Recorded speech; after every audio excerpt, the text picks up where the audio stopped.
क्यों दिया था माता पार्वती ने गौ माता को जूठन खाने का श्राप? तीज का दिन था और माता पार्वती ने तीज का व्रत रखा था।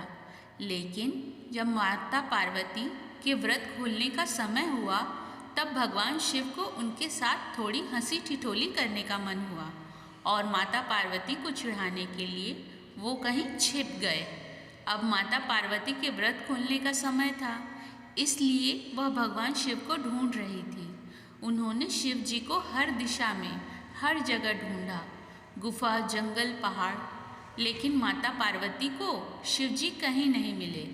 और अंत में थक हार कर माता पार्वती एक खाली मैदान में बैठ गईं और शिव जी के आने का इंतज़ार करने लगी। समय बीतता गया लेकिन भोलेनाथ नहीं आए। फिर माता पार्वती ने सोचा कि भगवान शिव तो समग्र सृष्टि के नाथ हैं, उन्हें कहाँ क्या हो रहा है सब पता होता है। ऐसे में वह पार्वती माँ की पूजा को करते हुए भी ज़रूर देख लेंगे और अपने आप ही प्रकट हो जाएंगे।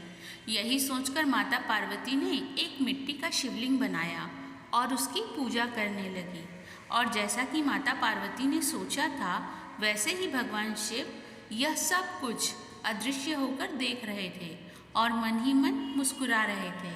और जैसे ही माता पार्वती की पूजा संपन्न हुई, शिव जी वहाँ प्रकट हुए और माता पार्वती को चिढ़ाते हुए बोले, देवी आपने तो अकेले ही पूजा कर ली, आप मेरी प्रतीक्षा भी नहीं की, ऐसा क्यों?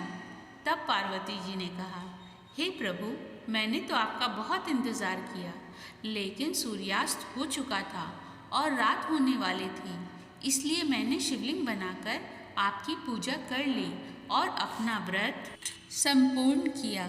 यह बात सुनकर शिव जी ने फिर ठिठोली करते हुए कहा, मैं तुम्हारी बात पर कैसे विश्वास कर लूँ? क्या इस बात का कोई साक्ष्य है? तब माता पार्वती ने थोड़ी दूर एक गाय को खड़े हुए देखा। माता पार्वती ने कहा, ये गाय मेरी पूजा की साक्षी है, आप इन्हीं से पूछ लीजिए।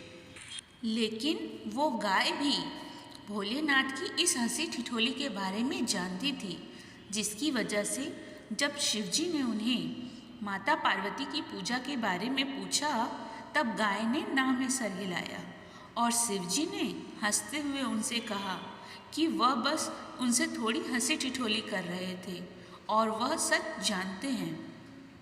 लेकिन अपने पति के सामने झूठा कहलाने का कलंक माता पार्वती को सहन न हुआ और उन्होंने गाय को श्राप देते हुए कहा, जिस तरह आज तूने झूठ बोला है उसी तरह अब तुझे झूठन ही खानी होगी।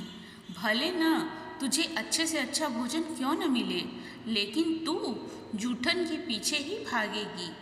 यह सुनकर गौ माता बहुत ही दुखी हुई और तब शिवजी ने माता पार्वती को बताया कि उस गाय ने मेरे कहने पर ही झूठ बोला था और उसका इसमें कोई दोष नहीं है।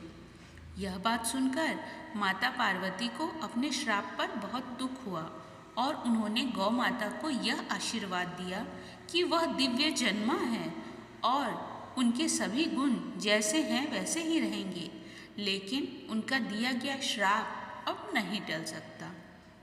दोस्तों, यह थी आज की कहानी। अगर आपको आज की ये वीडियो पसंद आई हो तो इसे लाइक करें और चैनल को सब्सक्राइब करें और कमेंट में ओम नमः शिवाय अवश्य लिखें।